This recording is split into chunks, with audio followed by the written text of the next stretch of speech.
얼마 전에요, 제가 서점에 갔다가 어린이 도서가 있는 부분에서요, 책을 하나 봤어요. 신데렐라라는 동화책을 보았습니다. 표지에는 아름다운 여성이 신데렐라가 춤을 추는 그림이 있는데, 그 그림에는 너무도 기쁨이 넘쳐서 미소를 띠고요, 옷은 빛이 반짝이는 아름다운 드레스를 입고 가장 행복한 사람으로 춤을 추는 것 같은 모습으로 보였습니다. 근데 저는 가끔요, 이 신데렐라 동화를 보면요, 어떤 생각을 하나 하게 돼요. 그게 뭐냐면요, 이 신데렐라는 어머니가 돌아가셔서 정말 부엌대기로 그 삶이 전락해버립니다. 근데 왕자의 일방적인 택감으로요, 왕자비가 되는데, 그 왕자비가 된 얘기는 있는데 뒷얘기가 더 이상 없어요. 그게 참 궁금해요. 그래서 그 뒷얘기가 없지만 만약에 있다면 왕자비가 된 이 신데렐라가 가장 먼저 많은 관심을 가지고 한 일이 뭘까? 신데렐라가 가장 먼저 관심을 가지고 왕자와 이 왕자비가 된 그가 한 일이 뭘까? 왕궁의 보물에 앉아서 하늘로 허하고 던지면 이게 이제 내 거다 그럴까요? 아마? 아니면 여인으로서 뭐냐면 너희들도 신랑 잘 만나야 돼, 그래야지 한순간에 삶이 펴, 팔자가 바뀌어, 이럴까요? 근데 지금 한국교회 전반적인 사회는요, 이 신데렐라 이름을 가지고 있는 좀 불편한 내용을 가지고 그것이 사회를 다 지배하고 있다고 합니다. 그게 뭐냐면 신데렐라 컴플렉스예요. 신데렐라 이야기같이 온 사회가요, 마치 뭐냐면 드라마에 나온 것처럼 재벌과 가난한 여인이 결혼해서 한순간에 삶이 뻥튀기 되는 거, 그런 사회적인 모습이 온 사회를 병들게 해서요, 이제는 웬만하면 어렵고 힘든 일은 안 하려고. 근데 더 문제는 뭐냐면요, 이런 신데렐라의 컴플렉스 같은 가치관이요, 한국 기독교와 신앙 안에 너무도 깊이 들어가 버렸어요. 신앙에 대한 책임과 의무로서 해야 될 일을 한다는 그 가정에 내가 해야 될 위치를 찾기보다는 마치 신데렐라처럼 신앙에서 신을 이용한 예수님을 통해서요, 한방의 세상 복을 받아보자. 그리고 자기가 하는 일만은 뚝딱 잘 돼야 되고, 자기는 성공해야 되고, 성과를 나타내야 되는 종교적인 신데렐라 컴플렉스가 너무 많아졌어.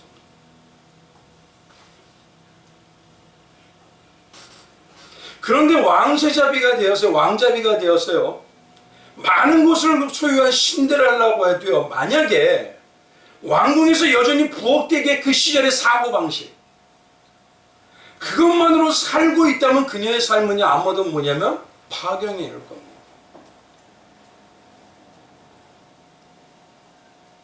신데렐라 왕자비로 맞은 이 왕자는요, 누구보다 신데렐라를 사랑했습니다. 그래서 왕자비가 된 이 신데렐라가 그 왕자비다운 수준으로 더 많은 행복을 누리기를 소망하고 바랬을 겁니다. 그건 왕자를 위하겠나 보다도요, 신데렐라가 왕궁에서 더욱더 행복한 삶, 기쁨의 삶, 그것으로 이루어지는 왕자와 사랑의 깊이가 더 깊어지길 원하는 거죠. 물론 예전에 살던 삶을 한순간에 바꾸기가 쉬울까요? 어렵습니다. 그러니 그 삶을 연습하고 하는 게 힘들 수도 있고 짜증날 수도 있습니다. 근데 누구보다요, 왕자비가 된 이 신데렐라는요, 자신이 가장 축복받은 삶이라는 걸 잘 알 겁니다. 그럼 왕자가 자기를 또 얼마나 사랑하는지도 잘 압니다. 그러니 더욱 행복하고 복된 삶을 살기 위하여 왕자비가 되려는 그 왕자비다운 모습을 추구하기에 정말 최선을 다한 삶을 알 겁니다. 근데 만약에 이런 축복을 받았던 신데렐라가요, 왕자의 사랑으로서 얻어지는 이 삶의 다양한 이런 것들을 연습하는 것을 제껴두고 왕자가 가지고 있는 금고에만 더 욕심이 많고 욕망에만 더 채우려고 했다면 그 삶은요, 행복과는 거리가 멀게 됩니다. 이제 이걸 한번 신앙으로 봐보십시오. 우리는요, 부엌대기라는 이 신데렐라보다요, 더 복받은 자라고 할 수가 있습니다. 사단에게 묶여 노예와 같은 삶을 살던 우리를요, 죽음이 내 앞에 서서 언제나 종으로서 죽음으로 끝날 수밖에 없게 하는 우리를 예수님께서는 이미 우리를 구원하지 않아도 돼요. 이미 완벽하게 영광 받으신 분입니다. 그런 영광의 자리에 계신 분이 모든 영광을 다 내려놓고 전능하신 하나님이면서도 만왕의 왕이 그 자리를 다 내놓고 우리를 너무 사랑하셔서요, 생명까지 주시며 가장 완벽하다면 이 천국의 천사들까지 사모하는, 성사들까지 흠모하는 왕자비의 그 위치를 우리에게 주셨습니다. 그 신분은요 이제 잃어버리지도 않아요. 그 신분은요 이제 영원한 행복과 기쁨만이 있습니다.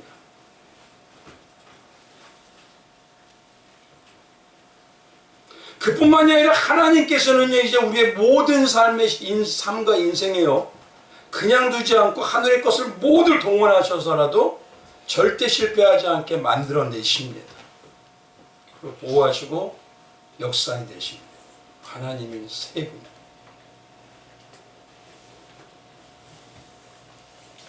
그렇게 한순간도 쉬지 않고 우리를 왕자비로 만들고 계시면서 가장 행복하게 살기를 소망하시는 하나님인 우리를 만들어 가시는데도 우리는 조금 힘이 들면 때로는 불신하게 되고, 조금 어려우면 여전히 원망.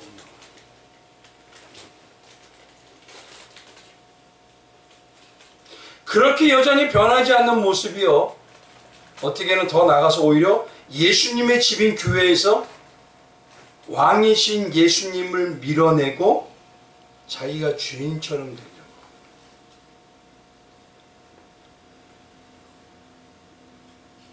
우리의 입술은 때로는 뻔질하게 뭐냐면요, 예수님만을 추구한다고 해요. 그런데 오히려 자기의 의를 높이고요, 거룩이란 이름으로 가정한 욕심을 더 부리게 돼서 단에서부터 뭐냐면 세상 것을 채워주겠다.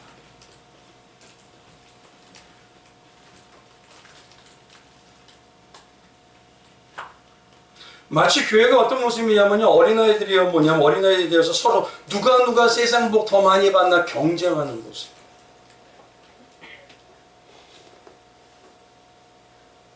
교회는 분명히 지체이고 영적 가족이고요, 영적 가정이라고 합니다. 근데 더 복을 쟁취하고 그보다 더 받아 누리겠다고 질투하고 시기하고 예수님 하나님께서 살인자와 같고 추악하고 악하다고 하는, 우리가 말할 때 뭐죠? 수군순과 같은 사람을 매도하고 배신하는 모습이 넘칩니다. 오히려 교회가요, 왕자비로 살지 못하게 하는 모습이 나타나기도 합니다. 분명히 로마서 1장에 봐보면요, 하나님께서 그러세요. 그들과 같이 일을 행하는 자는 사형에 해당한다고. 모르지 않습니다. 다 알고 있습니다. 하나님께서 보실 때, 그러나 문제는 이런 모습은 교회는 다니고 있어도 신앙생활을 한다고 하지만 결국 뭐냐? 하나님을 마음에 두기도 싫어하고 하나님을 경외하지도 않는다는 거죠. 이게 성경이에요. 그러니 이런 모습이 사형에 해당된다고 하는데도요, 별로 여전히 두려워하지도 않아요. 별로 죄로 여기지도 않습니다. 사랑을 가지 마라 말하는 교회가요, 어떻게 보면 사랑이 가장 없어요. 은혜와 이해를 말하는 교회가 어떻게 보면 가장 뭐냐면 직분이 높아질수록 계급사회처럼 고정화가 되어버립니다. 그리고 점점 형식에 매여버려요. 생명이, 유기적인 생명이 끊어지는지도 모르고.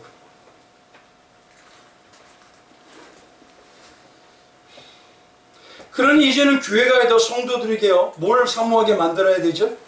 하늘 삶을 사모하고 예수 그리스도가 살 내세를 사모하고 재림을 사모하게 해야 되는데 세상의 눈이 머물게도 만들고 있어요.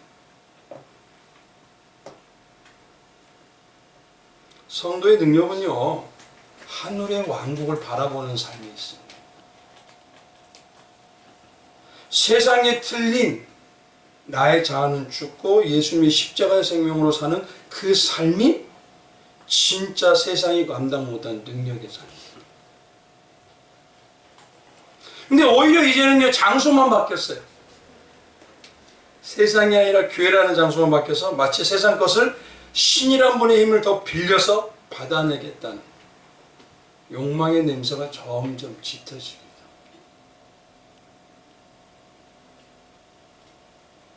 그러니 부엌대기보다 더 못한 죄인을 구원해 주셔서 천국 백성답게 은혜와 사랑으로 양육하고 훈련한다는 그 말씀. 그 말씀은 우리가 어떤 말씀이죠? 죄는 끊어야 된다는 말씀. 하나님의 심판이 있기 때문에 그 하나님 앞에서 우리가 살기 위해서 노력해야 된다는 그 말씀. 하나님의 진노가 임하지 않도록 교회에서 날마다 우리를 점검하고 다듬어야 된다는, 물론 이 모든 걸 성령의 역사하시면 할 수가 있습니다. 그러나 그런 말씀을 이젠 하지 말려고 합니다. 왜요? 왜 그럴까요? 성도들이 떠난다. 그렇게 하면 힘들어합니다. 근데 점점 성결해지고 거룩해지는 게 하나님의 진짜 천국의 왕국에서, 이 땅에서부터 그게 축복을 받는 길인데 이제는 하지 말라 그래요. 신학교에서.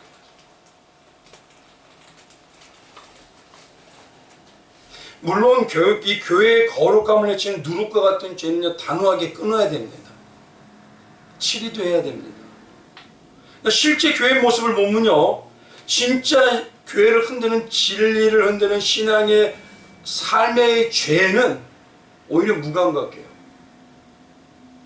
그리고 영적 가정과 가정이라고 하나 돼야 된다고 언제든 이해하고 넘어갈 수 있는 그런 실수와 같은 오해는 마치 서로 원수와 같이 팍 터지게 움직입니다. 그래서 지난 시간이 어떻습니까? 이제 예수님이 실제로 십자가의 삶으로 들어가시는 시작이 18장부터죠. 마지막까지 이 모든 게 이어집니다. 그래서 지난 시간에 뭐냐면요, 우리가 정말 성도가 온전히 따라야 될 정체성, 그리스도인이라는 그 정체성이 무엇인지 마태복음 16장에 있는 말씀으로 말씀을 드렸어요. 무엇이죠? 주는 그리스도시요 살아계신 하나님의 아들이니라. 주는 그리스도시요 살아계신 하나님의 아들이라는 그 모습은요, 빌립보 가이사라에서 보면은 초라한 거지와 화려한 건물을 비교해가면서 얘기해요. 너희가 믿는 진짜 신이 어떤 모습이냐? 외적으로 뭐 타는 저 모습이냐? 아니면 내면의 천국을 이루어가면서 하늘에 진짜 살았던 예수를 쫓아가는 것이냐? 어떤 것이냐는 거예요. 그래서 그 말씀을 통해서 우리가 신앙을 점검받았습니다. 근데 오늘은요, 이제 본문의 내용을 통해서 놀라운 이 성경의 영적 의미를 알기로 합니다. 조금은 이 말씀을 보면은요, 의아해요. 18장부터가. 왜냐하면 다른 공간복음에 대해서 이 부분에는요, 중요하게 기록하는 말씀이 어떤 것일까요? 겟세마네 동산에서 십자가의 잔에 대해서 처절한 기도의 부분을 강조합니다. 그게 그만큼 중요합니다. 근데요, 오늘 사도 요한은 오히려 이 모든 것을 본 자일까요? 안 본 자일까요? 봤어요. 예수님을 정말 그 몇 사람 안 되는 그 핵심적인 인물이 돼서 쫓아다녔어요. 그런데도 그렇게 겟세마네의 그 기도의 십자가의 잔에 대한 건요, 별거 아닌 것처럼 하나도 기록하지 않고 있어요. 오히려 뭘 기록하면요, 제자들이 배신한 것에 대해서 더 자세히 기록합니다. 이 18장의 3분의 2 가까이가 유다도 베드로도 제자들도 다 배신했다는 얘기예요. 근데 한번 생각해 보십시오. 공간복음에서 왜 그걸 중요하게 여겼을까요? 겟세마네 동산에서 처절하게 십자가의 잔을 위한 기도. 그게 중요한 거 아닙니까? 근데 요한은요, 그 내용은 다 기록하죠.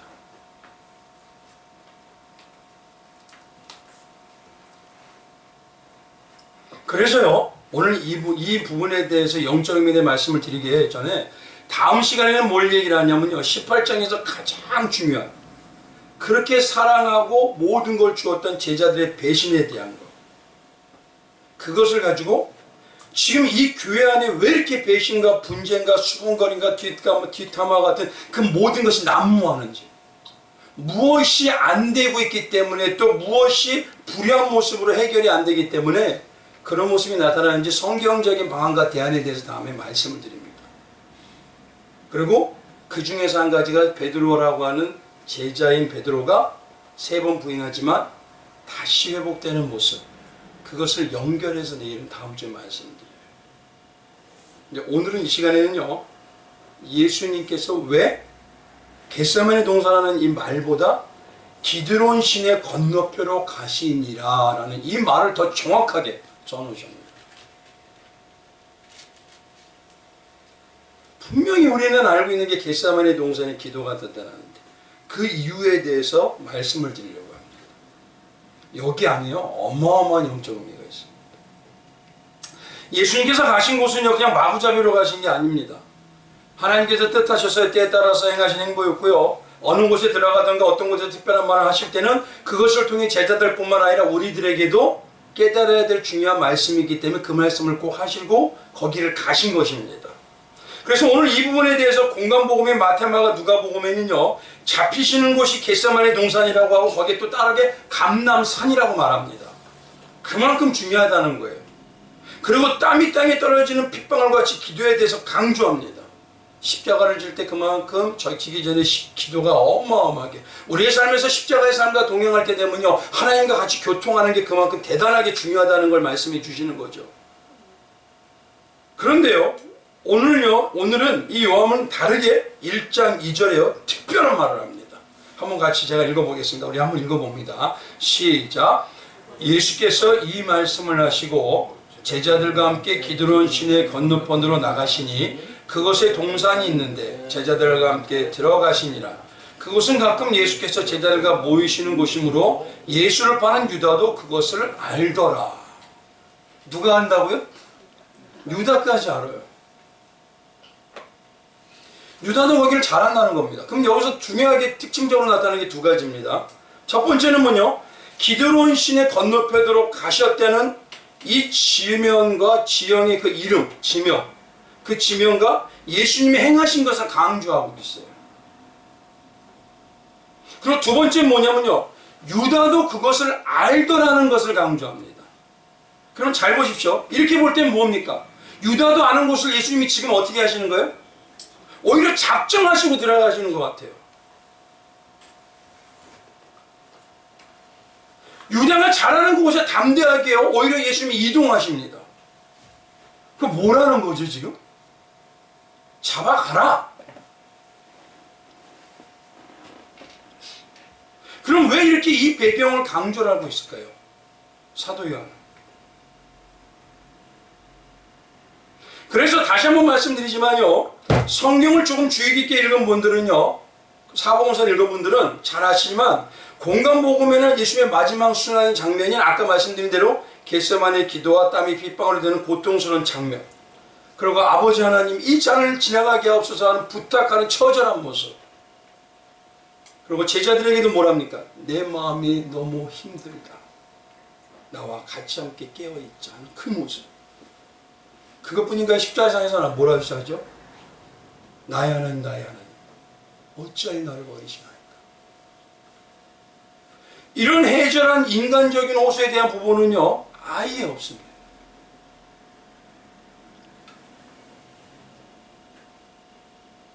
그럼 오늘 본문의 말씀을 봐도요, 배신하는 유다 군인들이 찾아올 때도 담대하게 너희가 누구를 찾느냐? 누가 먼저 얘기하셔요? 예수님이 얘기하셔요. 그것도 한 번 얘기하는 게 아니라 또 2번을 얘기합니다. 누구를 찾아왔느냐? 그러면서 바로 내가 바로 그이니라. 아주 담대하십니다. 여기서 말하는 놀라운 것 중에 하나가요, 3절에 보면 유다가 군대와라고 하죠.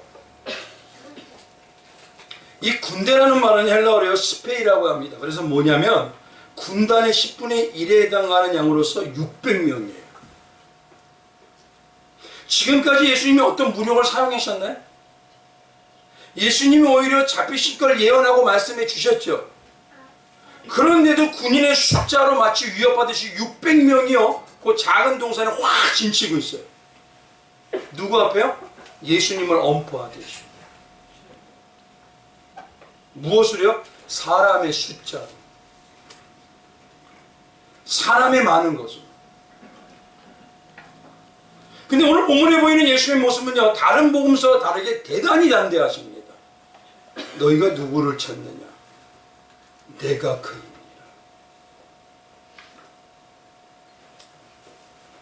그런데 요한은요, 이렇게까지 기록한 이유를 분명하게 얘기하고 있습니다. 자기가 왜 이렇게 하나님께서 성령께서 말씀하셔서 선별적으로 이렇게 얘기를 진행하라고 알려주셨는지 분명하게 얘기하고 있어요. 그게 요한복음 20장에 가 있습니다. 20장에 가보면요, 30절입니다. 예수께서 제자들 앞에 이 책이 기록되지 않은 다른 표정도 많이 행하셨으나 오직 이것을 이렇게 오늘 말씀처럼 기록함은 너희로 예수께서 하나님의 아들 그리스도이심을 믿게 하려 하며 또 너희로 믿고 그 이름을 힘입어 생명을 얻게 하려 함이니라. 지금 뭐냐면 예수님께서 오직 이렇게 성령께서 기록하라고 하신 이유는 예수님께서 하나님의 아들이신 그리스도이심을 믿게 하려고 한다는 것입니다. 그래서 요한은 이렇게 성령의 음성대로 기자의 입장으로 기록한 거예요. 그래서 인간적인 고뇌하고 심령으로 힘든 거 이기는 인간적인 승리의 모습에 대해서는 하나도 기록하지 않고 예수님의 놀라우심, 예수님의 크심, 위대하심, 하나님의 아들 되심. 아들이라는 건 결국 뭐죠? 사람의 아들은 누구죠? 사람은 사람의 아들이잖아요. 그럼 결국 하나님 예수님이 하나님이라는 그 모든 것을 더욱더 부각시켜서 얘기해 주죠. 그리고 반대로 그렇게 사랑을 베풀었지만 오히려 배신하는 제자들과 사람들과 그 신부와 성도라는 우리의 배신의 모습을 그대로 보이면서 강조하죠. 이러하더라도 전능하신 예수님은 온전하게 다 이루어내시는 창조주다. 그러면서 말씀하는 게 이겁니다. 진짜 믿느냐? 어떠십니까? 진짜 믿으십니까? 진짜 믿으셔요? 그럼 가장 먼저 달려온 데가 어디요? 근데 이 좋은 날에 되면 어디로 달려가요?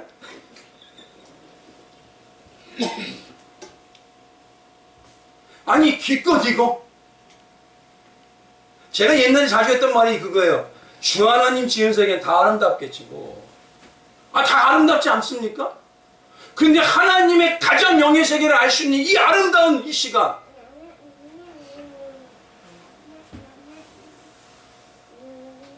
진짜 왕자비로 살 수 있는 이 시간을 다 잃어버린지 모르지.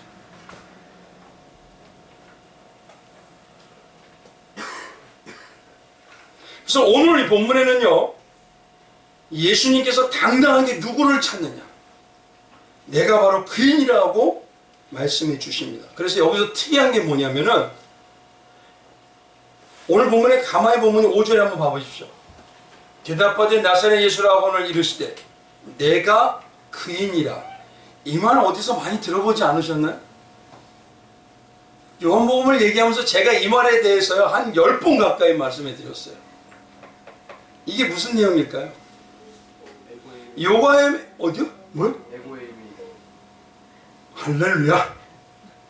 요한복음에만 나타나 있는 7가지, 2가지의 핵심 신앙이 있다 했습니다. 그게 뭐냐? 첫 번째가 7개 표적, 그리고 7개 에고에미에 대해서 나타나 있다 했어요. 에고에미라는 건 뭐냐면 내가 바로 하나님이다. I am that I am 이 소리예요. 나만이 하나님이다. 나만이 전능자의 창조주다. 지금 그 얘기를 여기서 하시는 거예요. 그들의 힘은? 그럼 결국은 뭐죠? 600명에 되던 칼과 창과 횃불과 이걸 등을 들고 온 그들의 힘은? 아무것도 아니다. 그래서 성경에 나타나 있죠. 요한복음이요. 내가 생명의 떡이다. 다른 떡은 아무것도 없다. 내가 참 문이다. 다른 문은 아무 문도 아니다. 나만 선한 목자다. 그래서 오늘 본문에 내가 너희가 찾는 바로 그이니라. 내가 신이다. 오늘 여기다 이 말씀을 딱 기록하고 계십니다. 예수님만이 우리가 진짜 생명을 길고 걸고 믿어야 할 믿음의 대상이다. 이걸 얘기하는 거죠. 이 에고임에 대해서는요, 전에 많이 말씀드렸으니까 꼭 유튜브 한번 보셔야 됩니다. 그때 어디 보냐면요, 저 가나오니 잔치부터 아마 에고임을 계속 말씀드렸어요. 꼭 보셔야 돼요. 이거는 잊어버리시면 안 되는 겁니다. 그래서 오늘 본문은 6절에는요, 예수를 잡으러 온 사람들이 이 말을 듣고 어떻게 하면 땅에 전부 놀라서 어떻게 됐다고요? 자빠졌다. 쉽게 말하면 뭐냐면 하나님의 권세 앞에서 세상이 모두 엎드러진다는 소리입니다. 또 더 나가서 28장의 8절에 가보면요, 예수님께서 가장 당시에 이 강한 나라라고 하는 로마의 총독, 유대 땅에서 이 총독만큼 강한 사람 없습니다. 우리가 볼 때 빌라도가 고난을 받아 이 얘기하니까 빌라도가 별거 아닌 것 같아요. 당시에는 빌라도 앞에서요, 무릎도 못 폈어요. 세상의 유대에서 최고 권세자예요. 그 무소불위의 권력에 있는 빌라도 앞에서 담대하게 말씀하셔요. 뭐라고 하니 37절 한번 가보십시오. 37절.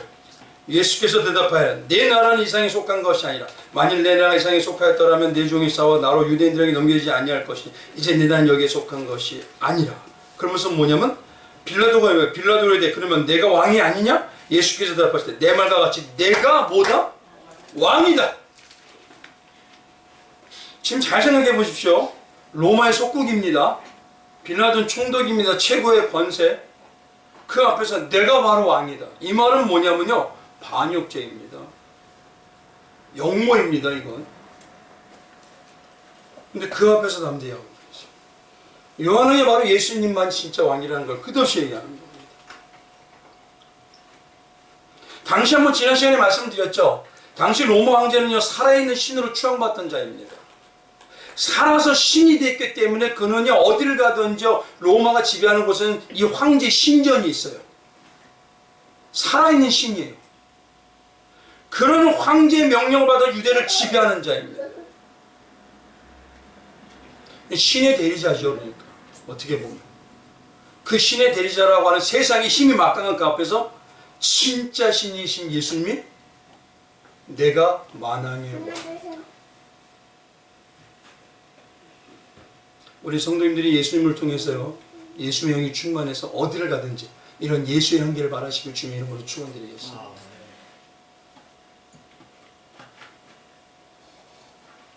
그것이 마지막까지 이루어져요.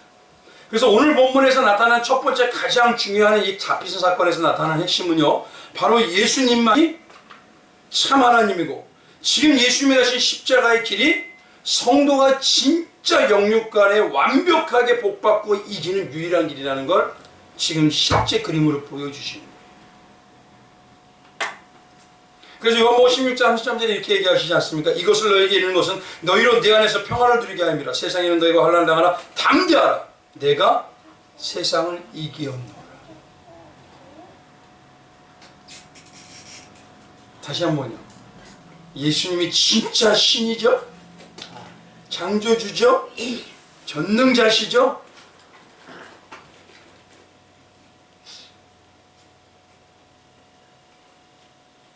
지금 우리 마음속에 저부터도요, 뜨끔뜨끔 막 찔려야 돼요.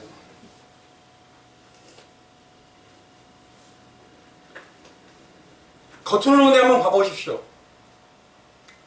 초라하고 볼품이 없어요. 힘이 없어 보이고 오히려 힘이 있는 게 아니라 힘이 없어서 죽을 것 같은 모습. 앞에서 예수님이 그렇게 기도하는 부분을 세 부분 나와주죠. 제자들을 위해서, 제자를 통해 믿는 자들이 생기던 그들을 위해서 처절하게 기도하셨습니다. 그런 믿음에 가진 성도들이 예수님과 같이 십자가의 삶의 신앙을 살아가야 되는 이 모습이 겉으로 볼 때는 초라하고 망할 것 같아요. 그러니 성도라는 우리부터요, 예수님한테 목숨을 못 겁니다. 이 길이 정말 맞을까? 나만 손해보는 거 아닐까? 나만 잘못되는 거 아닌가? 말은 안 합니다. 내 속에서 수없이 소용돌이죠. 그래서 예수님께서 지금 뭐냐면 친히 보여주시는 거예요. 내가 곧 신이고 내가 가는 이 길이 완전한 승리와 생명의 길이니 너희 삶 속의 두려움과 의구심으로 요동치고 소용돌이칠 때 직접 이 말씀을 통해 예수님의 말씀을 기억하는 거예요.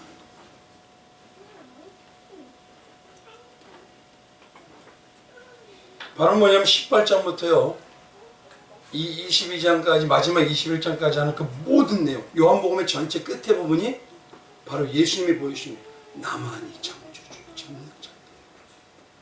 근데 그 모습을 외적으로 볼 때는 초라해 보이고 힘이 없어 보이고 때로는 망하는 것 같고 하고 겉으로는 아무 능력이 없어 보인다. 그러나 영의 눈이 뜨인 진짜의 세계는 너희가 완벽한 자로 승리한다. 이 믿음이 우리 성도들에게 온전히 있으시길 주님의 이름으로 축원드립니다. 그런데 겨우 날씨가 조금 좋다고. 참. 두 번째는요, 이제 기드론 시내 건너편에 가셨다는 이 말에요. 너무도 중요한 말이 있어서 이 말을 여기다가 요한은 딱 끼워 넣어버린 겁니다, 지금. 그래서 이 말씀에 대해서 이제 말씀을 드립니다. 말씀드린 대로 공간복음엔요, 당시 유대인들이 늘 불렀던 게 거기는 뭐냐면 게스탈만의 동산, 거기는 감람산 이렇게 불렀어요. 그러니까 요한은요 감람산에 가셨다고 하지 않고 꼭 여기다 딱 집어서 한 지명을 얘기하죠. 기드론 시내가. 그러면 왜 이 말씀을 여기다 놓으신 걸까? 왜 성령께서 넣으라고 하신 걸까? 성경에 보면 이 기드론 시내가의 가와 관계가 깊은 신앙의 선진이 있어요. 아주 관계가 깊습니다. 그분 누구냐면요 사무엘하 15장 23절에 이렇게 해요. 온 땅 사람이 큰 소리로 울며 모든 백성이 앞서 건너가며 왕도 기드론 시내를 건너가니 건너간 모든 백성이 광야길로 흥하니라. 누구죠? 다윗이. 이 구절은요 다윗이 왕으로 있었는데 그 왕위를 사랑하는 누가? 아들 압살롬이 찬탈해서 죽이려고 해요. 아들이 그렇게 사랑한 아들이 아들 중에서 제일 사랑했습니다. 압살롬. 그리고 또 뭐냐면요 그렇게 최측근으로 참모라고 하면서 가장 의지한 사람 중에 한 사람이 뭐냐면 아히도벨이 완벽하게 다윗을 배신한 거예요. 그러냐면 생각해 보십시오. 기드론 시내 건너편은 뭐가 있냐면요 척박한 광야입니다. 아무것도 없어요. 지금 이 삶으로 들어가고 있는 겁니다. 그러면 십자가의 길을 가는 성도들의 삶이라면 십자가의 길을 들어가는 거 눈으로 볼 때는 어디로 가는 것 같아요? 척박한 광야 가는 거.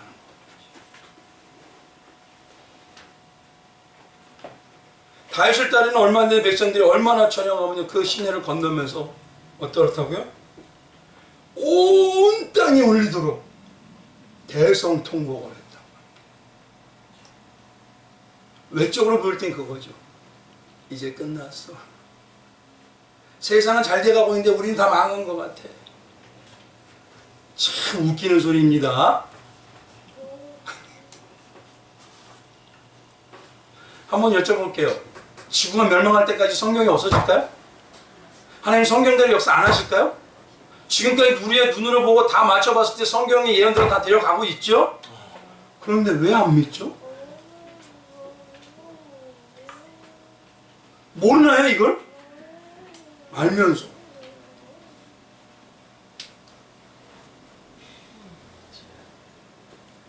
이 십자가의 길은 정말 배신당하는 것 같아요. 때로는 정말 이 길이 올바른 길일까 의구심이 들고 힘들고 울면서 가는 길이기도 합니다.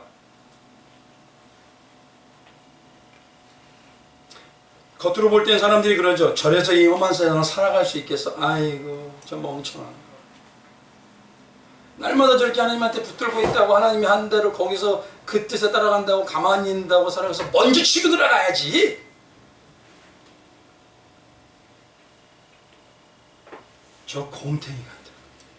그러니 내가 맨날 저렇게 매도시키고 배신해도 저 사람은 맨날 당하고만 살아. 저도 옛날에요. 말도 안 되게 하지도 않고 말하지도 않은 얘기가 다 했다고요. 어마어마하게 들었어요. 그런 삶을 생각할 때마다요. 마음에 의구심도 들어요. 주님 정말 제가 잘 가는 건가요? 때로는요 중직이라는 분이 뭐냐, 목사님 설교할 때는요 십자가의 삶을 살아가라고 했잖아요. 그럼 목사님이 사셔야지. 그러면서요 매도시키는데도 아무 꺼리낌 없이 말하지 못하고 서서히 매도를 시켜요.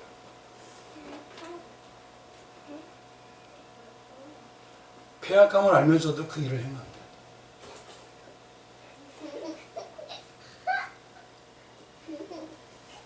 이 십자가의 길이요 그렇게 때때로는 배신당하고 슬프고 억울하고 울음이 넘친 길일 수 있습니다.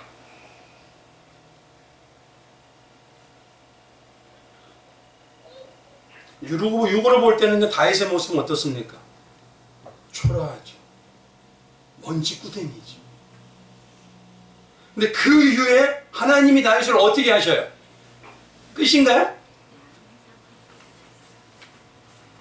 다윗을 쫓아서 죽이려고 하는 이 아이도벨이라는 그 계책을 다 아무 소용없게 만들어요. 그리고 그가 스스로 못 매달게 합니다. 압살롬은요 나뭇가지 머리가 껴서 요압 장군에게 죽입니다. 다시 하나님이 시켜요. 예수님이 가신 길은요 성도들이 가야 하는 길입니다. 근데 이 십자가의 길과 삶이 죽는 것 같고 망하는 것 같아요. 다시 살아나갈 힘이 없을 때도 있어요. 그런데 그때 예수님은 뭐냐면 나의 이 모습을 보고 이 십자가의 삶이 부활하는 역사가 이루는 걸 보고 너희는 믿음으로 승리해라 이 얘기 하시는 겁니다 지금. 그래서 기드론 시내가라고 딱 집어버리시는 거예요. 다윗이 이렇게 승리하지 않았냐. 유대인들은요 이 얘기 다 알고 있어요. 그럼 우리는 지금 겉의 모습은 초라해 보이가 아니라 해도 하나님은 분명히 우리와 함께 하십니다. 그게 바로 임마누엘. 바울은 뭐라고 하냐면 고린도후서에요 신앙의 길 선교의 길이 마치 뭐냐면 살 소망이 끊어졌다고 하지. 자기는 진짜 사형 선고를 받은 것 같이는 살았다고 해요. 내 눈에 지금 보이는 건요 앞으로 뭐 하나님이 세우실 거라는 건 없어요. 지금 나 죽이려는 인간들만 넘쳐나요. 그런데 그런 성도들에게 나와 같은 삶은 너희는 절대 그 사람 포기하지 말아라. 그게 바로 고린도후서 1장 8절 9절에 말했습니다. 우리는 우리 자신이 사형 선고를 받은 줄 알았으나니 이는 우리로 자기를 의지하지 말고 오직 죽은 자를 다시 살리시는 누구? 하나님만을 의지하게 하려 하십니다. 아니 성경이 이렇게까지 자세하게 말씀해 주시는데 더 이상 어떻게 해야 되죠? 그러니까 성도라는 우리는요 하나님이 나와에 함께 하지 않아요? 핑계 못 댑니다. 베드로는 뭐냐면 예수님과 함께 이 십자가를 사는 성도들이 영안이 열려서 가는 길의 성도들이 뭐라고 했냐면 베드로전서 2장 9절에요 너희는 택하신 족속이요 왕같은 제사장이요. 더 이상 어떻게 얘기를 해줘야 돼?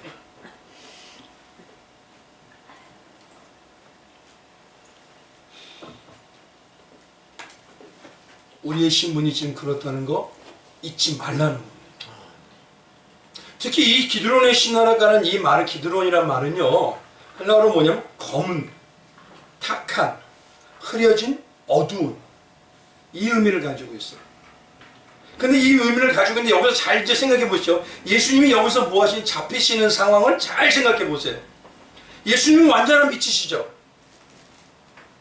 그런데 이 참미신 예수님 앞에 스스로의 빛을 가지고 자기들의 의라는 등불과 횃불을 가지고 많은 사람을 보이면서 우리의 이게 능력이야!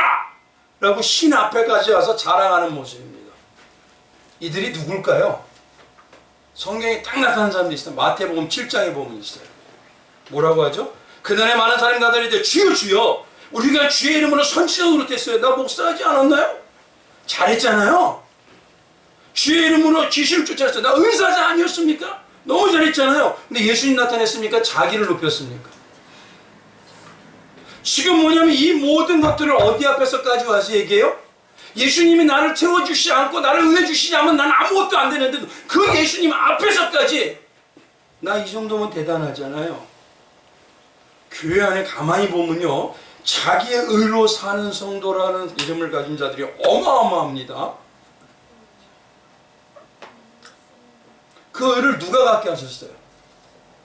그 의롭게 사는 게 좋은 길이라는 걸 누가 알려주셨어요?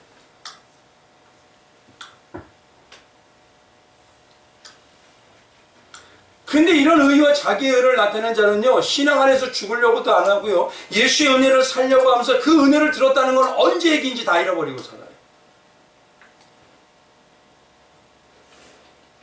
그리고 말씀이 뭐냐면, 그는 반석 위에 집을 짓는 자가 아니고 모래 위에 집을 짓는 자다라고 얘기하죠. 예전에 우리 교회에서 어떤 분이 오셔서 신앙생활을 함께 잠시 했는데요, 무슨 일을 할 때마다 말은 안 해요. 근데 흐름을 보면은 자기의 열심과 의로움이 난 이 정도로 다른 사람보다 열심히 해라는 것을 서서히 드러내요. 그래서 전도를 좀 많이 하기도 하셨어요. 근데 제가요, 어떻게 말씀드렸냐면, 성도는요, 반드시 기도도 많이 해야 되죠. 전도도 예수님의 증거 많이 해야 됩니다. 그러나 그것이 나의 의로 여겨지고 내가 남보다 지체보다 잘하고 뛰어난 것으로 여겨지는 모습이 된다면 차라리 안 하는 게 낫습니다. 지금 그건 복이 쌓는 게 아니라 그건 하나님의 진노를 쌓는 거예요. 그럼 한번 생각해보세요. 그 말이 하지 말라는 걸까요? 마음의 자세를 다시 점검해서 바꾸라는 얘기일까요? 근데 뭐라고 하냐, 자기는 이런 식으로 하면 여기 같이 못 있겠나요? 그래서 못 견디더라고요.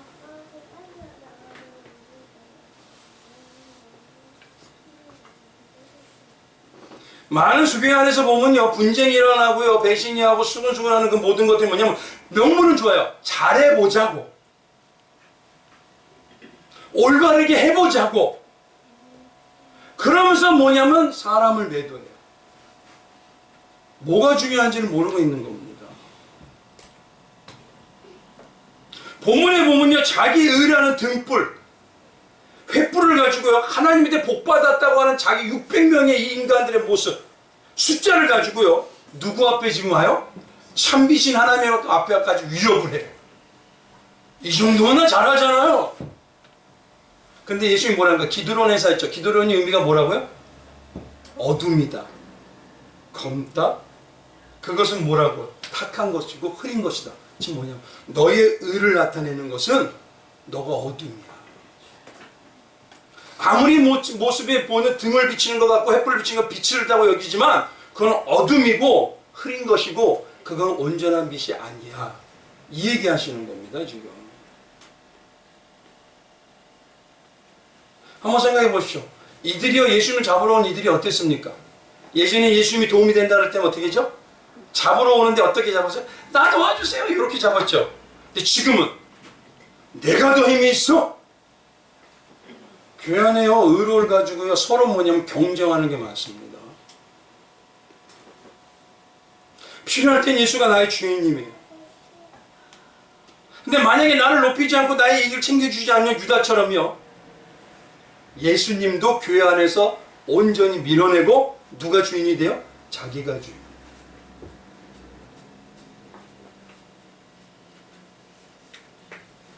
이걸 한번 지금 신앙으로 얘기해 보십시오. 성도들이 많으면 진짜 하나님의 축복을 받은 게 무엇입니까? 누가 내 안에 계셔요? 하나님이 내 안에 계신다는 게 가장 축복 아니에요? 근데 뭐라고 하냐면 복받은 증거가 저 큰 건물 아니야? 복받은 증거가 저 많은 사람들 아니야? 복받은 증거가 저 유명해지는 거 아니야?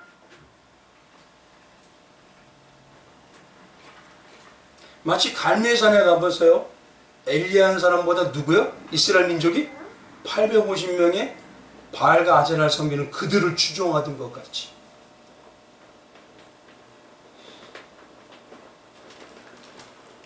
그래서 예수님이 식대로운 시냇가를 건너서 거기에 딱 서서 보여주시는 거예요. 너희의 그 모습은 진짜 빛이 아니야. 진짜 빛은 나는 없어지고 누구만 찬연하게 빛나요? 예수님. 우리 예수만 보이는 교회 목표가 그거잖아요. 뭐 살려 잘해줄 것도 없고 누구 대단한 분도 없고 유명인 만약에 우리 교회가 나중에 점점 잘 저기해서 유명인 연예인이 올 필요 온다는 중요한 것도 아니고 정치인이 온다는 아무 중요하지 않아요. 누구만 있으면. 예수님이 없으면요 거기는 교회 의미가 없어집니다. 근데 이제는 예수님 자랑보다요 누가 다녀 누가 해. 이렇게 된 거는 하나님 복 받은 거 아니야? 그렇게 따지기 시작하면 초대교회 수명은 뭐죠? 당시 디아스포라고 땅굴 속에서 몇백 년 동안 살았어요.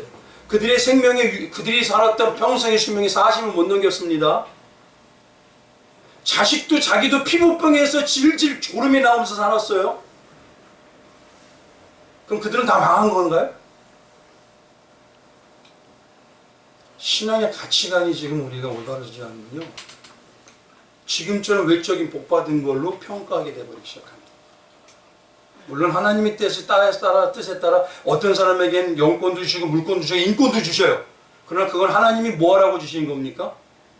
하나님의 나라와 의를 나타내라고. 그럼 도대체 어떤 삶을 원하시는 거죠? 예수님은 지금 우리에게 그러시는 거예요. 나만이 참빛이야. 나만이 드러나면 돼. 근데 너희는 너희 햇불고 너희 등으로 너희의 무기를 가지고 가보잖아. 그런 예수보다 사람 자랑하고 외적인 풍성함 자랑하는 건 오히려 그건 영적인 어둠이다 라고 얘기하시는 거예요.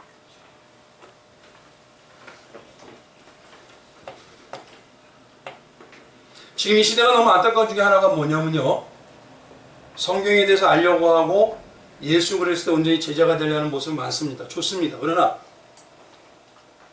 성경 공부를 하고 유명한 데에서 제자원을 받고 무슨 수료증을 받으면 인간한테 받으면 그게 내가 하나님의 사람으로 더욱더 대단히 성장한 것처럼 여겨요. 제가 봤을 땐 그게 아니더라고요. 오히려 그 수료증 받은 게 남보다 내가 대단하게 뛰어났다는 영적인 교만의 모습이 싹트기도 하던 겁니다.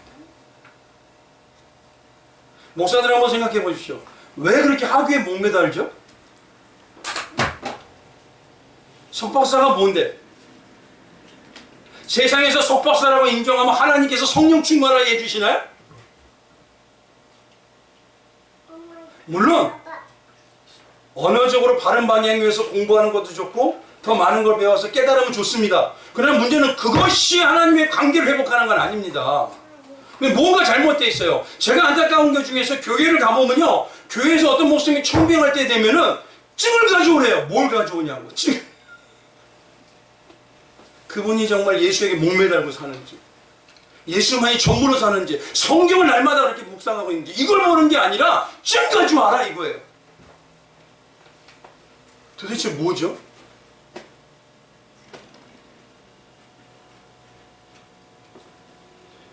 성도는 하나님께 비춰준 예수의 빛을 따라요.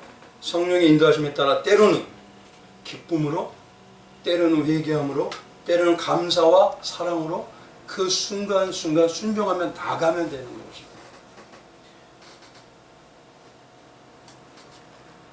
그래서 이 기드론 시내가에 딱 계셔서 보여주십니다. 너희가 바라볼 땐 다윗처럼 광야로 지금 아무것도 아니고 망하는 것 같아 없어 보이지만 이 길이 생명의 길이고 승리하는 길이고 너희가 가지고 있는 의라고 하는 등불부터 횃불과 너희 무기가 그리고 너희 사람의 수가 아무리 많다 해도 예수의 참빛에 온전히 창념하지 않으면 그건 어둠이다. 요걸 말씀하기 위해서 기드론 시내가에 딱 서 계십니다. 마지막으로요. 오늘 말씀에 성도의 삶이 어떤 삶이 돼야 되는지를 베드로를 통해서 보여주셔요. 10절 한번 가보시기 바랍니다. 10절에 한번 같이 읽어볼게요. 시작. 이에 시몬 베드로가 칼을 가졌는데 그것을 빼어 대제사장의 종을 쳐서 오른쪽 귀를 베어버리니 그 종의 이름은 말고라. 예수께서 베드로더러 이르시되 칼을 칼집에 꽂으라. 아버지께서 주신 잔을 내가 마시지 아니하겠느냐. 잘 보십시오. 이걸 이렇게 말씀드리길 바랍니다. 마태복음 26장에는요 칼로 망한 자는 칼로 망한다고 합니다. 근데 성경에는요 두 가지 칼이 있습니다. 하나는 뭐냐, 어떤 것은 그 칼을 다시 칼집에 꽂아야 되는 칼이 있고 어떤 것은 반드시 들어야 될 칼이 있어요. 이 두 가지를 정확하게 구분하는 게 성도의 삶입니다. 그럼 어떤 칼을 과연 꽂아야 될까요? 성경의 검이라고 하는 이 모든 거냐 말씀을 뜻해요. 근데 말씀을 통해서 꽂아야 되는 칼, 말씀이 검이잖아요.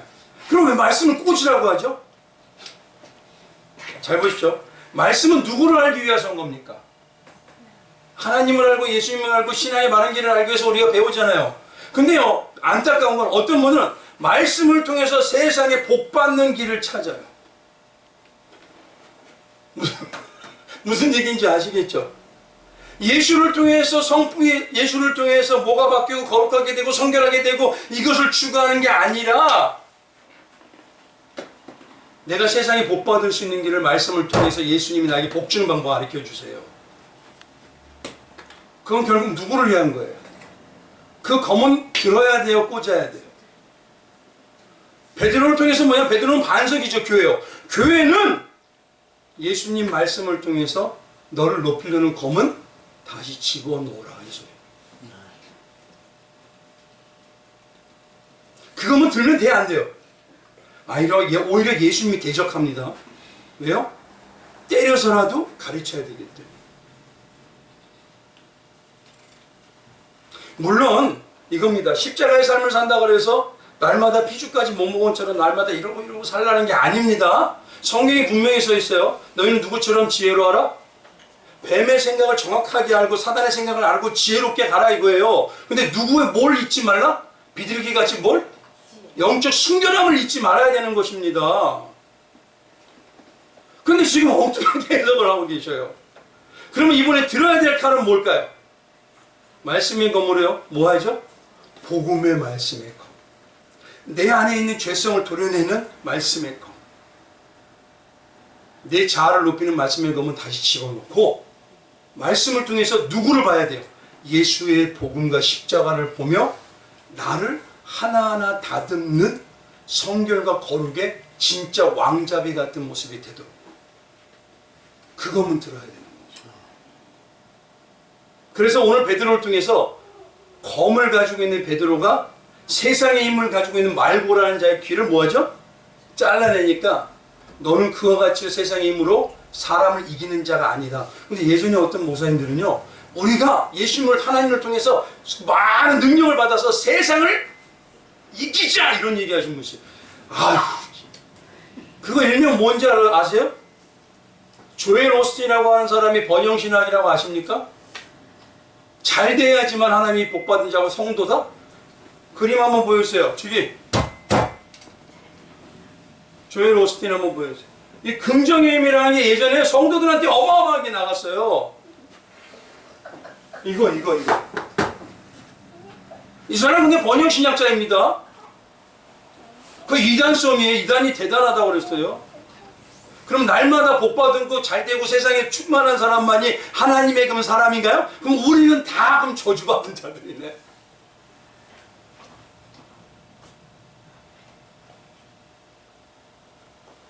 그래서 예수님은 베드로를 통해서 우리에게 보여주는 너희가 들어야 될 검은 말씀으로 너희를 다듬어 예수 그리스도를 닮아가기 위한 검은 들어야 돼. 그러나 예수님의 말씀을 검을 가지고 너를 높이고 너를 드러내고 너를 나타내는 번영신학의 이런 이상한 가치는 다 집어넣어. 이제 이해가 되시죠? 바로 오늘 이 부분에 놀랍도록 이 내용을 다 숨어두셨어요. 다음 주에는요, 왜 이렇게 교회 배신과 분쟁과 그렇게 이상한 일들이 많은지, 무엇이 안 이루어지기 때문에 그래요. 그래서 그 이루어져야 될 모습을 성경적으로 찾고요, 그걸 통해서 다시 회개하는 자리에 다시 예수님만을 사랑한다는 베드로와 같은 베드로의 교회 같은 그 자리, 그게 어떻게 가는지에 대해서 이제 말씀을 드리기 원합니다. 오늘도 이 기도론 신학 우리 성도님들 마음속에 다 있기를 주님의 이름으로 축원드리겠습니다. 오늘 이 시간에 우리 잠시 기도하기 원합니다.